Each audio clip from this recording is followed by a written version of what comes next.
सत श्री अकाल, नमस्कार, वंदे मातरम। विजय डेस्टिनेशन में आपका बहुत बहुत स्वागत है। आशा है कि आप स्वस्थ होंगे। आज हम बताने जा रहे हैं आपको कुरान की पवित्र आयत,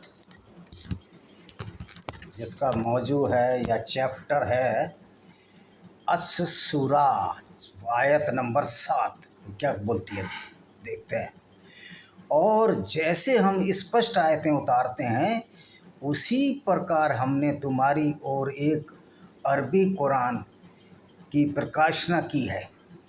और अरबी कुरान की प्रकाशना की है ताकि तुम बस्तियों के केंद्र मक्का को और जो लोग उसके चतुर्दिक हैं उनको सचेत कर दो, और सचेत करके इकट्ठा होने के दिन से, जिसमें कोई संदेह नहीं, एक गिरोह जन्नत में होगा और एक गिरोह बढ़ त्याग।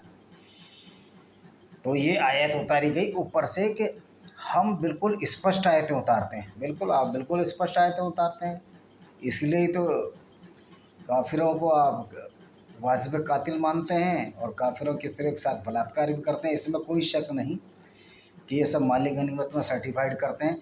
ये पवित्र कुरान की आयत, पवित्र आयत है पवित्र कुरान की, और इसमें बहुत सारी पवित्रता भरी हुई है कि काफिरों को वाजिब कत्ल कर दो और उनके स्त्री के साथ बलात्कार कर दो, उनके मकानों को लूट लो।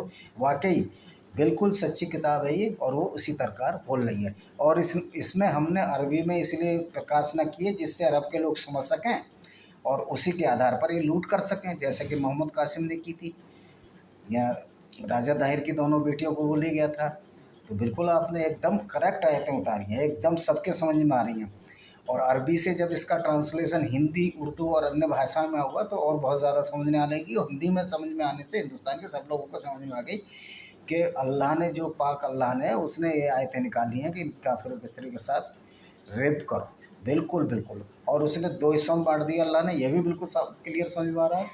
एक वो जो अल्लाह के बंदे हैं, जो काफिरों के साथ बलात्कार करेंगे औरतों के साथ और उनको काटेंगे, कत्ल करेंगे, और दूसरे वो जिनको जन्नत होगी, मुसलमान हैं, जो हमारे मुस्लिम भाई हैं, चाहे वो कितना भी बलात्कार करें, लूट मचाएं, मंदिर तोड़ें, फिर भी वो जन्नत में जाएंगे। पता नहीं कैसा जन्नत है। और जो काफिर हैं वो दहकती आग में जाएंगे, पता नहीं कैसी आग होगी वो, जो सही आदमियों को आग में धकेल रही है। और जो बलात्कारी हैं, जो लुटेरे हैं और जो रैपिस्ट हैं, उनको ये हेवन में या जन्नत में कर रही। अब इससे अगली आयत पढ़ लीजिए, अश-शूरा, आयत नंबर 12 इसी चैप्टर की।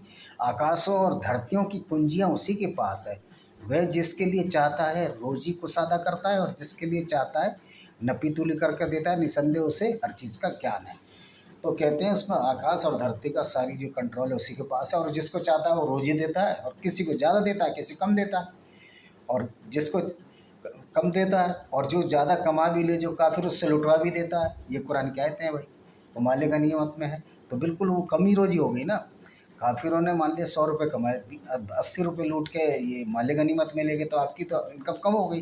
तो ये आयतें बिल्कुल सही है, बिल्कुल समझ में आ रही है, सब लोगों की समझ में आ रही है, हमारे भी समझ में आ रही है, काफिरों की समझ में आ रही है। इससे अगली आयत है अस-सूरा 13, इसी से अगली वाली आयत। उसने तुम्हारे लिए वही धर्म निर्धारित किया जिसकी ताकीद उसने नूह को की, और वह जीवन जिसकी प्रकाशना हमने तुम्हारी ओर की, और वह जिसकी ताकीद हमने इब्राहिम, मूसा और ईसा को भी की भी ही, यह कि धर्म को कायम करो और उसके विषय में अलग अलग न जाओ। बहुदेववादियों को वह चीज़ अप्रिय है जिसकी ओर तुम्हें बुलाते हैं। अल्लाह जिसे चाहता है अपनी ओर छांट देता है और अपनी ओर का मार्ग दिखाता है और उसकी वजह करता है। तो इसमें ये कहा गया है, हमने जो धर्म निर्धारित किया था वही निर्धारित किया था जो नूह के लिए किया था। तो नूह तो यहूदी थे, और क्या वो ईसा के लिए, ईसा तो क्रिश्चियनिटी उन्होंने चलाई, और इब्राहिम मूसा के लिए तो वो धर्म का निर्धारित किया था। आपका धर्म तो बहुत बाद में आया, 14 साल पहले आया। उससे पहले तो यहूदियत और क्रिश्चियनिटी आ चुकी थी। सनातन वैदिक धर्म तो बहुत पुराना है। तो खाली आपने जो है उनको कैसे आपने ये बता दिया कि इस तरह का आदेश दो, जबकि आप तो बहुत बाद में आए, अल्लाह मियाँ तो बहुत बाद में आए, ये 610 में आए। और धर्म कायम करो, और फिर अलग अलग ना हो, फिर अलग अलग ना हो।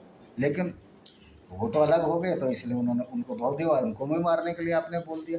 बहुवेदवादियों को, और जो बहुवेदी जो पैगन्स हैं, जैसे हिंदू हैं, बहुत सारी मूर्तियों को पूजते हैं, उसके लिए बहुत अप्रिय है। बिल्कुल अप्रिय होगी भाई, आप हमारी स्त्रियों के साथ बलात्कार करोगे, हमें काफिर कहोगे, वाजिब कत्ल कहोगे, तो बिल्कुल तो बिल्कुल अप्रिय होगी, क्यों नहीं अप्रिय होगी? क्या हम आपकी डिक्टेटरशिप को इसी तरह झेलते चले जाएँ? आपकी गुंडागर्दी को तो हम नहीं झेल सकते ना इस कुरान की वर्सेस के आधार पर। और अल्लाह जिसे चाहता है उसे छाँट लेता है, अल्लाह जिसे चाहता है उसको मुसलमान बना छाँटने का मतलब अपनी तरफ खींच लेता है और उसी को मार्ग दिखाता है और उसी की मार्ग को दिखाता है, उसी के लिए वो काम करता है। तो अल्लाह ने उनको छाँट लिया है, तो इसमें हमारी काफ़िरों की क्या गलती है?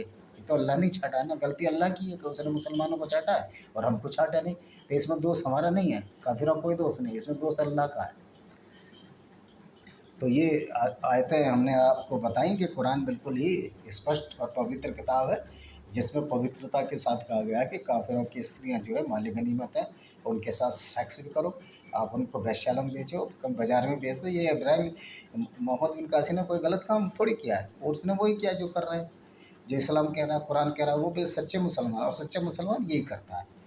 तो काफिरों को ये समझना है कि आप सच्चे मुसलमानों से आपको क्या करना, कैसे भाईचारा बढ़ाना। हालांकि कुरान में तो लिखा है कि भाईचारा होना ही नहीं चाहिए, काफिरों के बीच में, यहूदी और ईसाइयों के बीच में, पैगम्स के बीच में होना नहीं चाहिए। इसी के साथ मैं अपने वीडियो को समाप्त करता हूँ और इस पवित्र कुरान की अगली आयतों को भी हम इसी तरह बताते रहेंगे। वंदे मातरम, जय हिंद।